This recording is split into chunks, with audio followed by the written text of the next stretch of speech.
Where's the other one? Hey, chickies. There you are. So these guys are all quite attractive. This one just went full barred rock. These two, you can see they've got quite a bit of red feathers, but they look a lot like Dad too. And I really love them, but we're gonna end up rehoming them because we went from 1 rooster to 7 roosters pretty much overnight, and obviously that's problematic for the ladies. As soon as I opened that thing, 2 of them went in there and mounted Meredith. She's too old for that, and we gotta get rid of the chaos. And we've got one of them in here, and he didn't develop quite as well as his brothers. So he's kind of a beta, not really giving Antonio any trouble. So not really sure what to do with that one. So this is still complete chaos. I just pretty much at this point am going in here every couple of days and just pulling enough weeds to make sure that the squash aren't getting strangled in there. But I'm pretty fed up at this point. The clay, I'm just not willing to continue trying to transition the clay into good soil. It's just going to take so much work. So I think what we need to do is just put down some giant 6-inch beds in here and forget all that and not deal with it anymore. Okay, and then over here, those are growing in pretty nice. And then this space in here will be onions, but those take forever. And then this bed is completely full.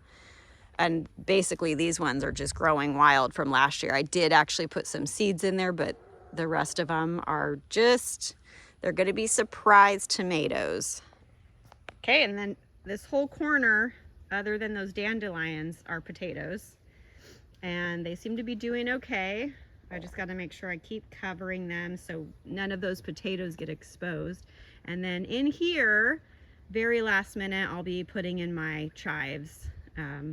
There's nowhere else to put stuff right now. I'm gonna have to put them in pots.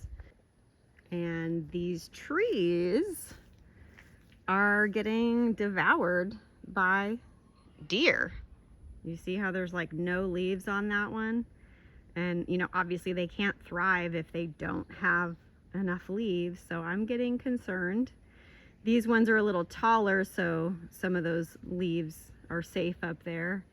But this little one is struggling. I may have to put a fence around it. This has gotten very chaotic. The heather that I planted, all the heather that I've planted has just not survived. So I need to look more into taking care of heather because clearly I've done something wrong. I planted it in multiple places with varying levels of sun and they all just died.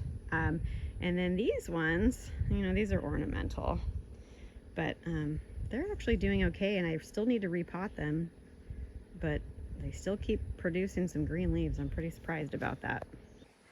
Ignore that dead dinosaur right there in the middle. Here, all of this has grown in and taken over for now, but actually generally that's kind of the idea of what this garden is going to end up looking like, although instead of big grassy weeds and dandelions, it's going to be mint plants and rosemary and lavender, but kind of the same wild look. And I'm super excited because I wasn't sure when I planted the echinacea at the end of last summer, almost fall, if it was going to come back. And there it is, despite all the odds. The big mistake that I made when I was planning out this garden is thinking I'll save some money by getting the smaller starts. And I'll just, you know, let them grow. And then next year they'll be a lot bigger. And the year after that, they'll be really big and, whatever. That ended up costing me more because most of those plants ended up getting sat on, stepped on, or just didn't make it because they were too small. So I have replaced one of the lavender with a larger plant that I purchased. And then moving forward, I will only be getting larger plants. And this lemon balm is a perfect example of why that works, because this was pretty big when I got it and it has just absolutely thrived and gone crazy, and it is now having some blooms on there. And I absolutely love this plant, and I would love to put more, like, again, more mint variety in the rest of the garden because it's big and bushy, and I like the leaves. They're real pretty. So yeah, you can see in here that crawling time is struggling. I think it could be the lack of sun, or also the fact that the weeds had grown completely over and covered it, because the cats would run in here and flatten the grass over the walkway. So at the end of the season, all this grass is going to be covered with some weed mesh and then some soil, and just gonna make sure it doesn't come back next year. If you didn't already notice from the last clip, our apple trees have gone absolutely insane. I had to put my daughter's slide in here just to hold this branch up for right now because it was just completely on the ground. This tree produced 0 apples last year and is making up for it this year. So even with the toddler pulling them off the edges right here and the deer coming in and munching on them, we still are going to have so many apples. I don't love these apples for snacking on whole, but they'll be great for canning. They're just a little too sour for my taste.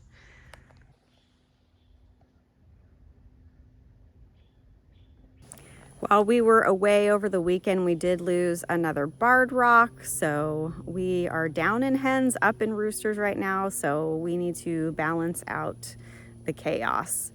Other than that, I don't really have any other updates, and I don't plan on doing any more projects until I get back working on this garden in early fall. So I've been posting less, and I'll probably continue to do that because there's just no point in updating when there's really nothing to talk about. So unless something super interesting happens, you probably won't hear from us for a while.